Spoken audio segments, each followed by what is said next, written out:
Merci Huria. Alors, dans un premier temps, je veux remercier l'association des rhumatos privés de Rabat pour leur invitation. Donc, on m'a assigné la tâche de vous faire actualité des anti-inflammatoires en 2023, en postprandial. Et j'aurais plutôt aimé un thème comme réflexion sur l'utilisation des anti-inflammatoires non stéroïdiens en 2023. Ou bien mise au point sur l'utilisation des anti-inflammatoires par les rhumatologues en 2023, qu'actualité, parce que l'actualité est en bête et disciplinée, j'ai fait les actualités, donc je fais un peu le tour de la biblio sur les 2 ou 3 dernières années, et je vais vous présenter un peu les grosses publications sur la dernière période.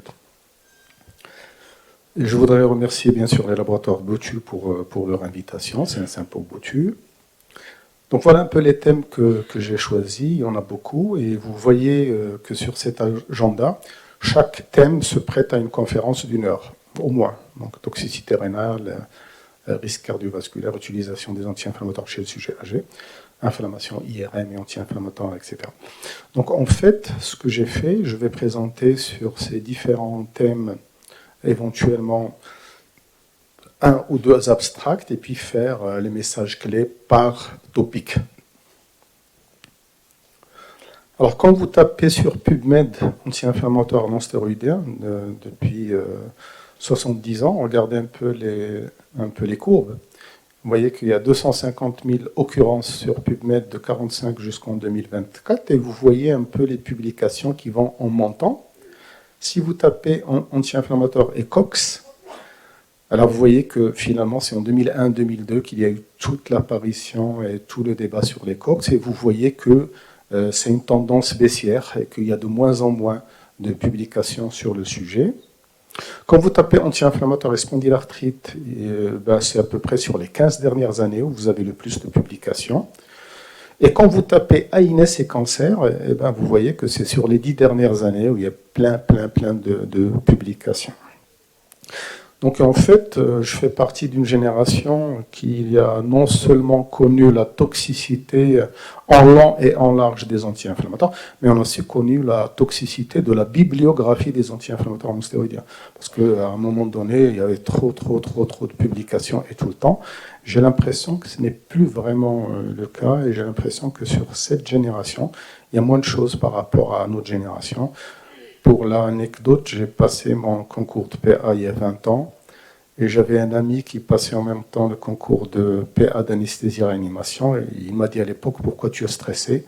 Si c'est un jury bienveillant, tu auras anti-inflammatoire. Si c'est un jury malveillant, tu auras corticoïde.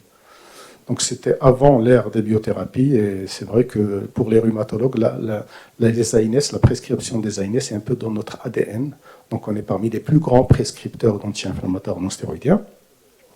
Mais étant réellement expert des anti-inflammatoires non stéroïdiens, en consultant la biblio, j'ai remarqué que malgré quand même pas mal d'années, ça commence à chiffrer, il y a plein de chiffres qu'on ne connaît pas. Il y a plein de chiffres concernant la toxicité cardiovasculaire, la toxicité rénale, les tranches d'âge, etc., en sachant que la prescription des anti-inflammatoires non stéroïdiens, c'est vraiment une individualisation, une personnalisation et une individualisation du risque. À chaque fois que vous avez un individu en face, vous tenez compte de l'âge, des comorbidités, des coprescriptions, etc. Et après, vous allez prescrire un anti-inflammatoire sur quelle durée, quelle dose, etc. Donc c'est vraiment de l'exercice individuel. Et là, c'est parmi les derniers, donc ça appelle à de la précision et de notre part. Et ça, c'est justement un essai qui s'appelle Précision, qui a été peut-être le dernier gros essai de comparaison entre la toxicité cardiovasculaire des anti-inflammatoires non stéroïdiens, qui essayait un peu de classer les 3 grosses molécules, célécoxib, naproxène et ibuprofène, et qui ne voyaient pas de grosses différences, en tout cas sur cet article.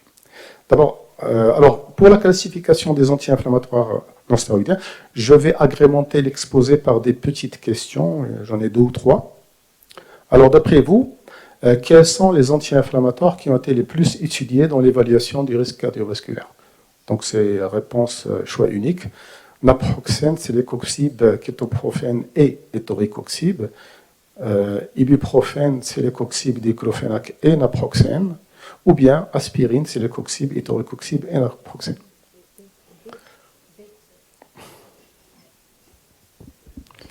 Alors, je ne vais pas revenir sur les mécanismes d'action. Vous avez tous qu'il y a 20 ans, on avait un peu isolé les deux iso-enzymes COX, COX1 et COX2, et qu'il y a eu de 2001 jusqu'à 2007 à peu près la grande saga d'utilisation des coxibes et des anti-inflammatoires sélectifs et préférentiels.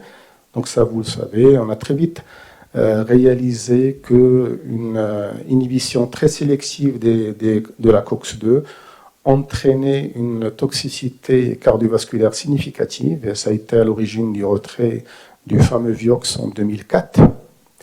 Et on avait assisté à l'époque, ce qui était très drôle d'ailleurs, on avait assisté à l'époque à plein de partenaires de l'industrie pharma qui venaient nous dire, nous, on est très COX sélectif, et le lendemain, ils sont venus pour nous dire, non, on est finalement juste un peu préférentiel, on n'est pas très sélectif sur la COX2.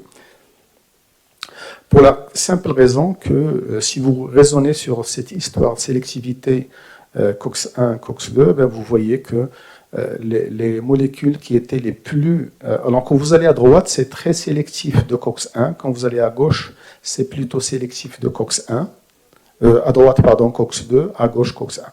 Et vous voyez que les molécules qui ont été retirées du marché sont le rofecoxib, le lumiracoxib, le valdecoxib. C'est-à-dire, plus on est inhibiteur spécifique de la COX2, plus on a tendance à être retiré du marché. Le seul qui fait l'exception, c'est l'étoricoxib. L'étoricoxib, pour la principale raison que dans une bonne partie des études, il est utilisé à des doses 60 mg plutôt, ou 90, qui sont plutôt des doses antalgiques. Et quand on monte aux doses réellement anti-inflammatoires à 120 mg, on n'est pas sûr de l'innocuité cardiovasculaire de la molécule, et il y a beaucoup de data sur l'innocuité cardiovasculaire à 120 mg. D'ailleurs, j'ouvre une parenthèse pour dire que il faut être, on va y revenir, mais il faut être très vigilant vis-à-vis des posologies et des doses, et notamment dans les essais, parce qu'il y a des molécules qui rentrent dans des essais à 1 gramme.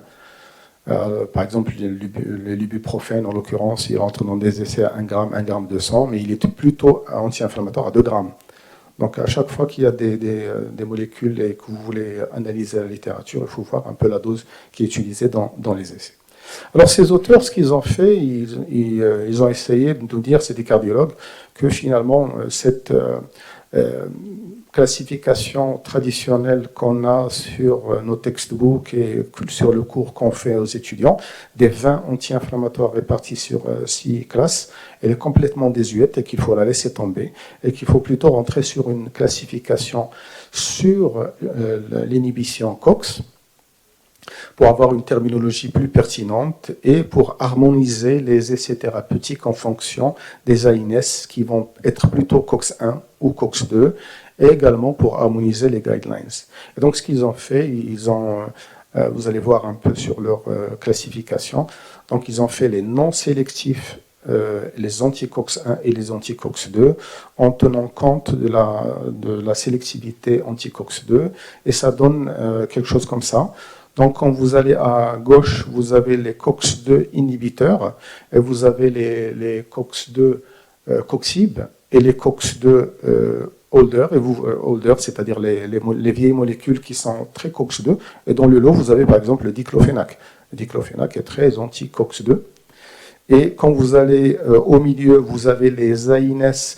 Au milieu, vous avez un peu des molécules, c'est pas pour jeter des fleurs à Boutu qui sont là, vous avez des molécules un peu intermédiaires, par exemple comme le meloxicam, qui est plutôt COX2 préférentiel. Et puis vous allez vers des non sélectifs. Vous voyez les oxycam, le kétoprophène, etc. Et puis à droite, vous allez sur les COX1 inhibiteurs, avec l'aspirine, etc. Donc, il propose cette classification et qu'on doit retenir les anti-inflammatoires sur la base de choses pareilles et non sur la base des familles chimiques parce que ça ne va pas, en gros, nous aider dans notre pratique. Alors justement, à propos du risque cardiovasculaire, j'ai choisi, dans ma biblio, bien sûr, j'ai fait aussi le tour des abstracts de l'ELAR. Et l'ELAR de cette année, eh ben, il y avait les anti-inflammatoires et la spondylarthrite. Vous savez tous que dans la spondylarthrite, le risque cardiovasculaire est élevé par la maladie et que la prescription d'anti-inflammatoires au long cours chez ces malades, elle était intellectuellement difficile à appréhender parce qu'on avait d'une part l'inflammation chronique de la maladie, d'autre part la toxicité cardiovasculaire des anti-inflammatoires non stéroïdiens. Donc, dans quel sens va aller pencher la balance au bout d'un certain nombre d'années? Des auteurs, il y a deux travaux, des auteurs français et des auteurs coréens. Ce qu'ils ont fait, c'est qu'ils ont essayé de voir un peu l'association des anti-inflammatoires au long cours dans la spondyloarthrite et sa corrélation avec la survenue d'événements cardiovasculaires majeurs. Donc, en analysant les données du système national des données de santé en France, entre 2010 et 2013, en déterminant cette fréquence, donc c'était quelque chose comme 23 000 spondylarthrites, et lors du suivi de ces malades sur cette période, presque de 4 ans, il y avait 344 événements cardiovasculaires. Donc, ils font un peu les taux cumulés à 8 ans des événements cardiovasculaires majeurs, des AVC, des infarctus du myocarde. Et après, ils ont ajusté. Et ce qu'ils ont trouvé, c'est que finalement, chez ces malades spondylarthritiques traités par anti-inflammatoires au long cours, c'était plutôt un caractère protecteur des anti-inflammatoires non stéroïdiens. Vous voyez un hasard ratio à 0,4 et qu'ils étaient même plus cardioprotecteurs. Tout à l'heure, Jean Sibilia parlait du caractère cardioprotecteur des anti-inflammatoires non stéroïdiens. Sur cette étude, il y avait une réduction du risque cardiovasculaire dans la spondylarthrite quand on prescrit des AINS à long terme. Et il conclut sur le rôle éventuellement protecteur, mais que ça devait être confirmé par d'autres études. Deuxième étude qui a essayé de répondre à la même question, c'est une étude coréenne qui a été aussi présentée lors du dernier ELAR. C'est une analyse de cohorte coréenne de spondyloarthrite axiale et des témoins.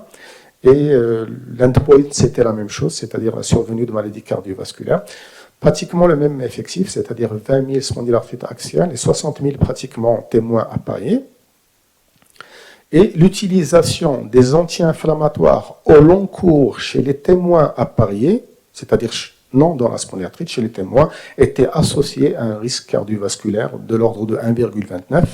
Par contre, l'utilisation prolongée des anti-inflammatoires dans la spondylarthrite n'étaient pas associés à un risque accru de maladie cardiovasculaire. Vous voyez qu'il y a le 1 dans l'intervalle et ce n'est pas protecteur, mais en tout cas, sur cette étude, ce n'est pas corrélé à un surrisque cardiovasculaire. Et donc, il conclut que dans cette cohorte coréenne, un traitement prolongé par les anti-inflammatoires dans la spondylarthrite n'est pas du tout associé à un risque cardiovasculaire. Donc, c'est-à-dire qu'on commence vraiment à avoir des éléments pour dire que donner des AINS au long cours chez nos malades en spondylarthrite, au moins, ne les expose pas à un risque cardiovasculaire. Donc, pour répondre à la question tout à l'heure, c'était ibuprofène, célécoxib, diclofénac et naproxène, et je ne les ai pas mis dans l'ordre du surrisque cardiovasculaire. Vous savez que le champion, c'est le naproxène, le pire, c'est le diclofénac. Et entre les deux, vous avez célécoxib et ibuprofène. C'est à peu près ça. Maintenant, ce qui est retenu un peu. Un petit mot sur la toxicité rénale. Alors, deuxième question. On connaît tous la néphrotoxicité des anti-inflammatoires non stéroïdiens, mais est-ce qu'on la connaît réellement dans le détail? En faisant un peu le tour de la littérature, je me suis aperçu qu'il y a plein de choses que je ne savais pas du tout. Alors, première question, le risque relatif d'insuffisance rénale chronique dans l'utilisation au long cours des anti-inflammatoires est de 1,4.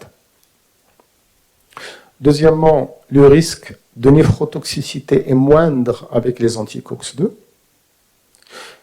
Et c'est la néphropathie interstitielle induite par les anti-inflammatoires non stéroïdiens et d'ordre immunoallergique et réversible le plus souvent.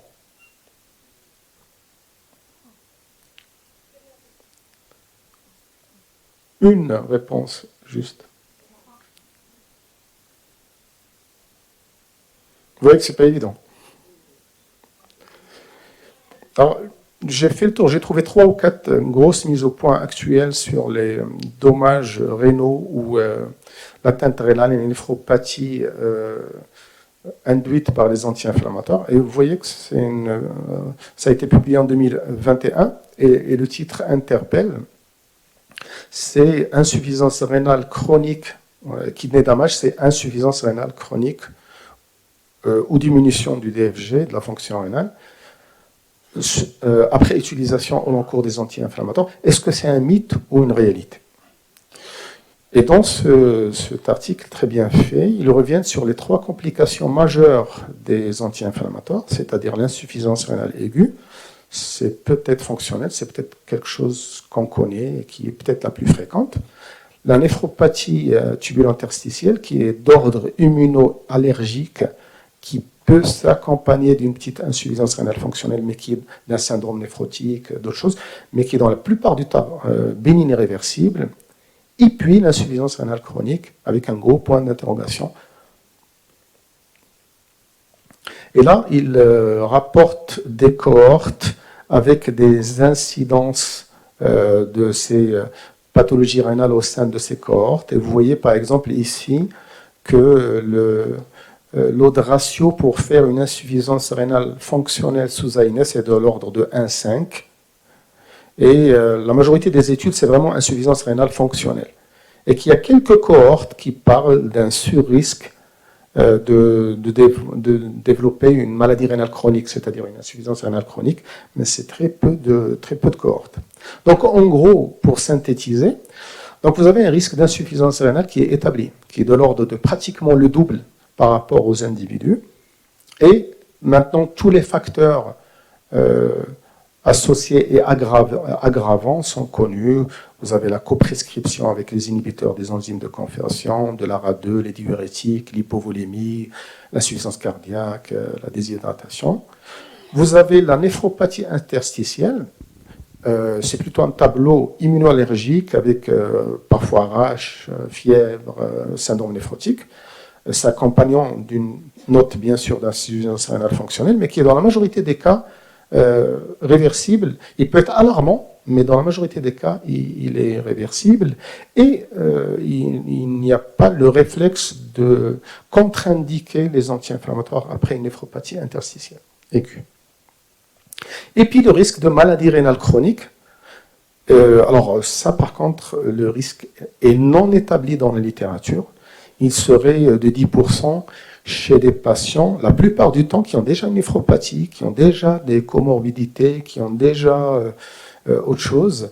Mais le risque propre aux anti-inflammatoires au long cours sur une vraie insuffisance et une néphropathie interstitielle chronique, etc., n'est pas démontré. D'où ce travail qui a été publié, qui a été présenté lors du dernier EULAR. C'est un travail coréen. Et en fait, ce qu'ils ont fait, c'est qu'ils ont essayé de voir est-ce que l'exposition prolongée aux anti-inflammatoires non stéroïdiens entraînait une toxicité rénale. C'est à peu près la même chose que tout à l'heure concernant la maladie cardiovasculaire. Donc, ils ont réparti les patients en 3 groupes en fonction de la DFG, du DFG. Et vous voyez que, et ce qu'ils ont fait, ils ont suivi ces malades pendant 3 ans, sur une période de 3 ans, pour voir si ces des malades au long cours allaient changer de catégorie et par exemple allaient voir leur débit de filtration glomérulaire baisser avec l'utilisation des anti-inflammatoires non stéroïdiens. En fait, ils ont montré que sur ces SPA traités, ils avaient 1830 patients, sur ces SPA traités au long cours par INES, il y avait effectivement en moyenne une diminution du débit de filtration glomérulaire, lequel était associé à ce qu'ils ont appelé le taux de possession ou de consommation des anti-inflammatoires non stéroïdiens, et que notamment, c'est-à-dire passer du groupe 1, au groupe 2, c'est-à-dire de l'insuffisance légère à modérée. Voilà, donc, bon, ça ne démontre pas pour autant que l'utilisation au long cours entraîne une insuffisance rénale. Et il y a des travaux qui montrent que c'est quelque chose qu'on ne fait pas du tout. C'est-à-dire que dans les rhumatologues, il y a par exemple des questionnaires en France qui ont montré que moins de 10% des rhumatologues français demandaient une créatinine annuelle, par exemple lors de la prescription des anti-inflammatoires non stéroïdiens. Alors, concernant la réponse, c'est la néphropathie interstitielle, elle est d'ordre immunoallergique et réversible le plus souvent. Alors, anti-inflammatoire et sujet âgé. Alors, j'ai trouvé beaucoup de littérature dessus sur les 2 ou 3 dernières années, et notamment 3 articles qui ont un peu attiré mon attention. Le premier, c'est une revue portugaise de pharmacovigilance au Portugal sur les effets indésirables rénaux les effets indésirables des anti-inflammatoires chez les sujets âgés, tels que rapportés par le système de pharmacovigilance au Portugal. Le deuxième, c'est plutôt une mise au point sur tous les mécanismes physiologiques qui vont faire que les anti-inflammatoires vont devenir toxiques à partir d'un certain âge et vont entraîner une morbidité. Et le troisième, c'est une sorte de plaidoirie, un peu de Emmanuel Maheu et du groupe Rhumatogériatrie français, qui revient sur l'utilisation et qui essaie un peu d'éclaircir la manière de prescrire les ANH chez le sujet âgé. Donc là, c'est ce que je vous disais, c'est-à-dire, je passe rapidement, mais c'est sur toutes les détériorations physiologiques avec l'âge, la déshydratation, le fait que le sujet âgé en plus de matière grasse, la détérioration de la fonction rénale, et donc tout ce qui fait que la pharmacocinétique la dégression de la fonction hépatique, tout ce qui fait que la pharmacocinétique des anti-inflammatoires va être problématique à partir d'un certain âge et aura tendance à induire une toxicité. Ici, c'est les 2 travaux. Donc, le premier, c'est un peu les effets indésirables rapportés par la pharmacovigilance portugaise sur les sujets âgés. Et en bas, au passage, l'équipe de Emmanuel Maheu a essayé de voir dans la littérature s'il y a réellement des publications sur les risques de l'utilisation des anti-inflammatoires chez le sujet âgé. C'est une littérature qui reste très pauvre, avec plutôt des estimations qu'autre chose. Et donc, en définitive, il y a d'abord un grand flou dans les recommandations. Donc, on dit par exemple qu'il faut éviter chez le sujet âgé, que ce soit les recommandations EULAR, de l'arthrose ou plein de recommandations. Mais on ne définit pas la cible ou la tranche. Il y a par exemple sujet âgé 65 ans, sujet très âgé à partir de 75 ans, mais ce n'est pas vraiment tranché dans les recommandations. Les risques sont très variables dans la littérature et il faut savoir que, par exemple, pour suivre une population âgée à 70 ans, 75 ans, déjà, les risques absolus de certaines pathologies sont élevés. C'est-à-dire à 75 ans, faire un problème rénal, c'est déjà élevé. Et donc, il faut voir le risque absolu, le risque relatif, c'est pas clair.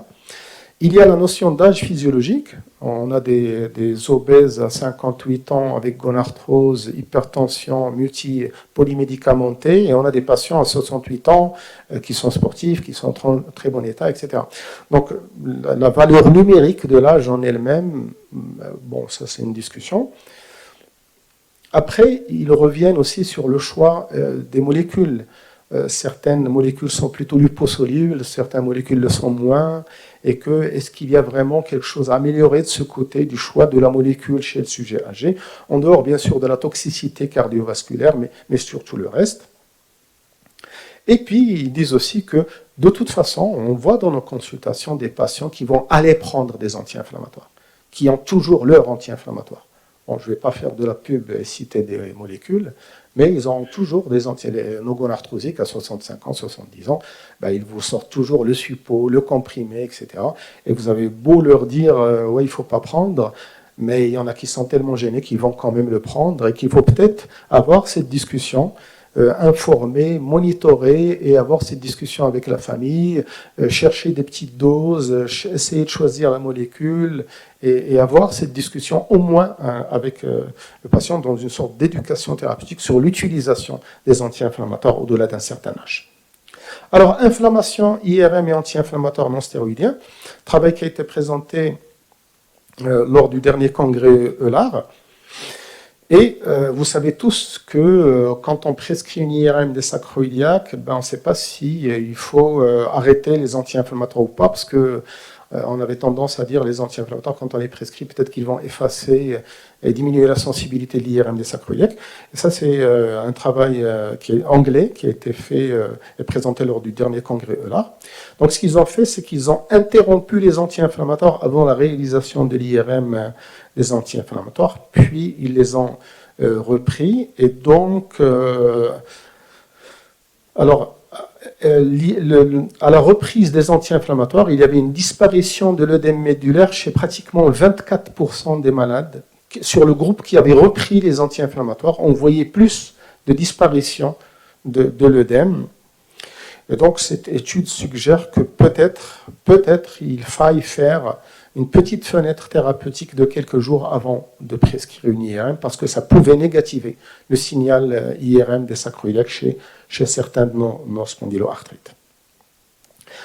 Alors, vous savez qu'on est vraiment en plein dedans de la rupture de stock je ne vais pas citer les produits, des infiltrations de cortisone. Et moi, je me suis dit, oui, je vais voir un peu l'utilisation refaire le tour de l'utilisation intra-articulaire des anti-inflammatoires non stéroïdiens. Et finalement, pourquoi on ne les met pas? Pourquoi on ne les utilise pas? Et c'est une discussion. Je pense qu'on n'a pas tous les réponses à ces questions. Et donc ça, c'est une revue de littérature qui apparaît en 2022, qui comparait les injections sous-acromiales d'anti-inflammatoires aux injections cortisonnées. Je sais... Qui en fait dans la salle? Personne. Et vous n'êtes pas les seuls, parce que dans la littérature, il y a 10 études. Et les molécules utilisées, c'est un oxycam kétorolac qu'on n'a pas, et un autre oxycam qu'on n'a pas, l'ornoxycam qu'on n'a pas. Donc, est-ce que vous arrivez à voir? Voilà un peu à gauche, vous avez l'anti-inflammatoire et le corticoïde comparateur. Et en fait, il n'y a pas de supériorité. Dans les 10 études, il n'y a pas de supériorité des corticoïdes sur les anti-inflammatoires non stéroïdiens. Donc, il n'y a vraiment pas de différence significative sur le peu de littérature qui existe. Les coûts, les anti-inflammatoires sont peut-être moins chers. Sur ces études, il n'y a pas eu d'effet secondaire supérieur dans le groupe anti-inflammatoire non stéroïdien. Et les auteurs disent, mais finalement, au moins dans les bourses, pourquoi on ne les met pas? Il n'y a aucun rationnel scientifique actuel qui dit qu'il ne faille pas mettre... Alors qu'on s'entende, je ne suis pas en train de faire l'apologie des anti-inflammatoires dans la bourse sous-acromiale.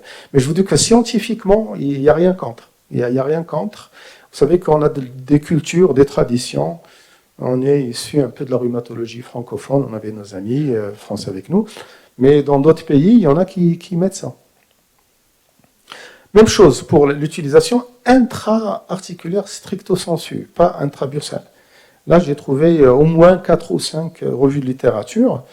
Et alors, je vous livre celle-là. Donc, dont le but était justement de voir l'effet des anti-inflammatoires comme traitement potentiel de la douleur arthrosique. Donc, est-ce que, bon, ça va être difficile de voir, mais je vous invite à voir à gauche les molécules utilisées. Donc, c'est un peu, il y a eu diclofénac, paecoxib, tenoxicam, kétorolac. Il y a eu 5 ou 6 molécules qui ont été utilisées sur à peu près moins d'une vingtaine d'études qui ont été publiées. Alors, première chose, tous ces auteurs rapportent une moindre exposition systémique. C'est des malades qui vont faire moins d'exposition systémique, c'est-à-dire moins de passage dans le sang par rapport à la voie orale.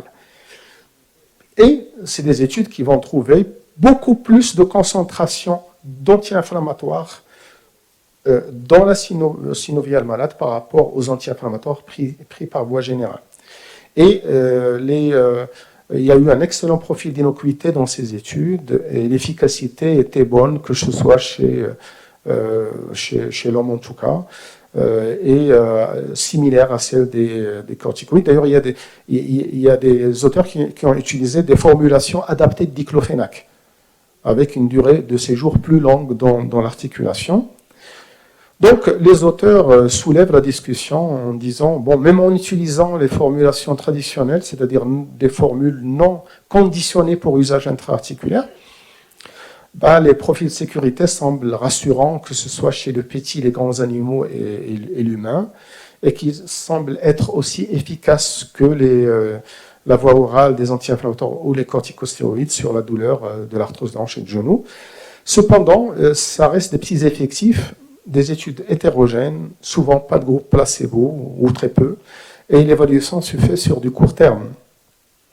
Donc, quid du profil sécurité, notamment sur le cartilage ou autre chose, sur le plan longitudinal?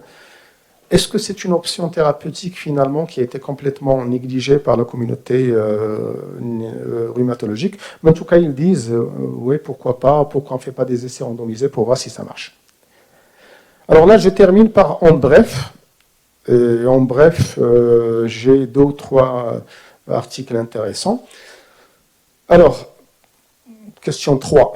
Les anti-inflammatoires possèdent un potentiel de protection théorique vis-à-vis de quel cancer? Poumon, sein, colorectal, qui est le cancer qui sort le plus dans la littérature.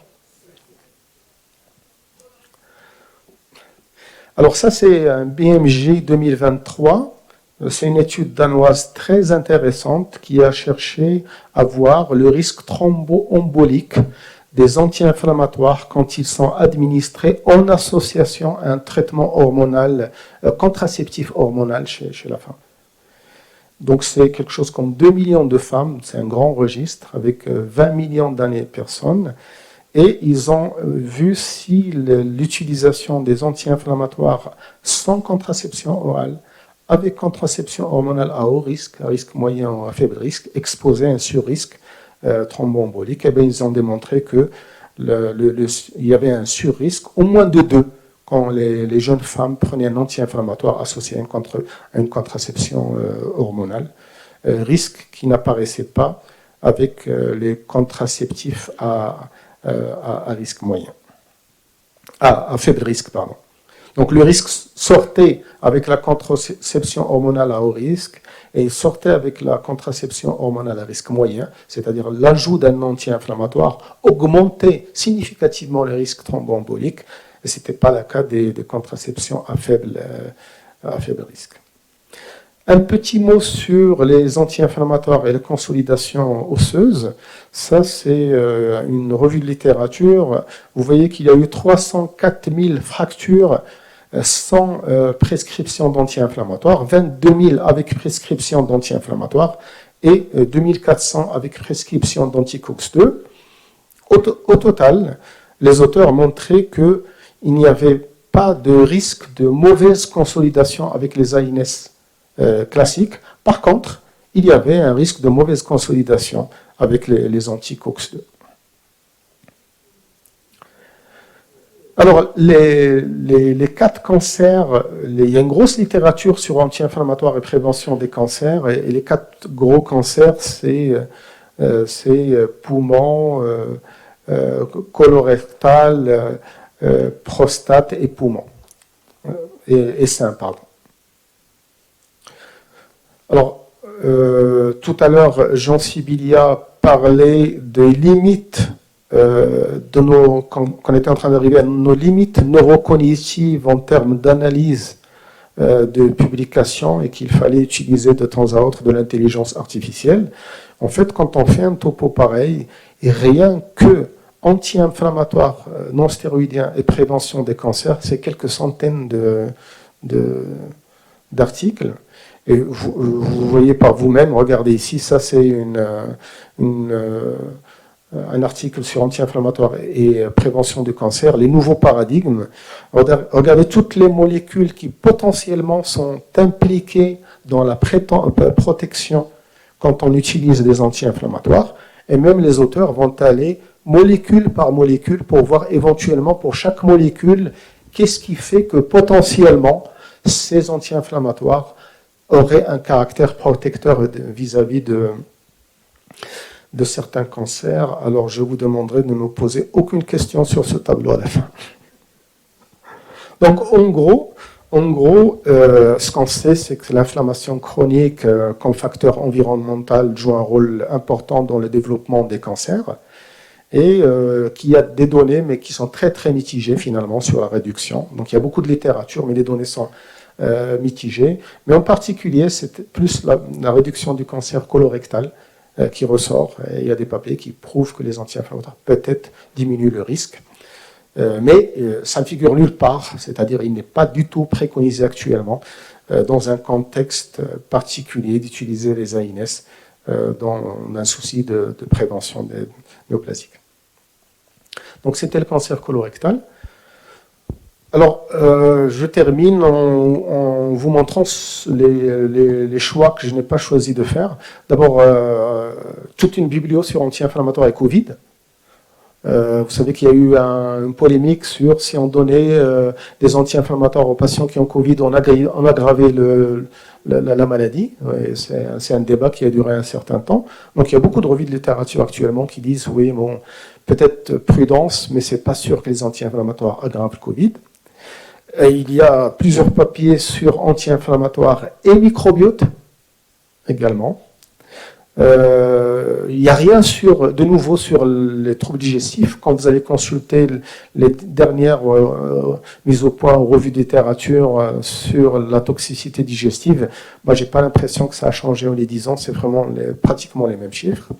Mais par contre, il y a toute une littérature sur les anti-inflammatoires et la maladie respiratoire, ce qu'on appelle la NERD, et avec les phénomènes... alors moi j'étais dans le lot des rhumatologues qui croyaient que quand un malade nous disait j'ai une allergie aux anti-inflammatoires, ben, il faut peut-être arrêter. C'est pas du tout ça, c'est pas du tout ça.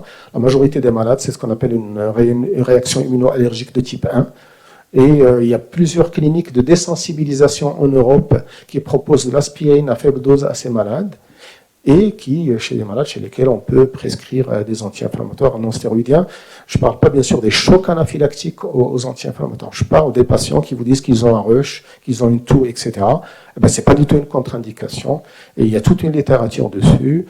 Et il y a même des papiers qui montrent que chez ce contingent de malades, il faut peut-être privilégier les anti-COX-2 parce que les anti-COX-2 vont induire moins de réactions allergiques ou respiratoires aux anti-inflammatoires en stéroïdiens. Je vous remercie.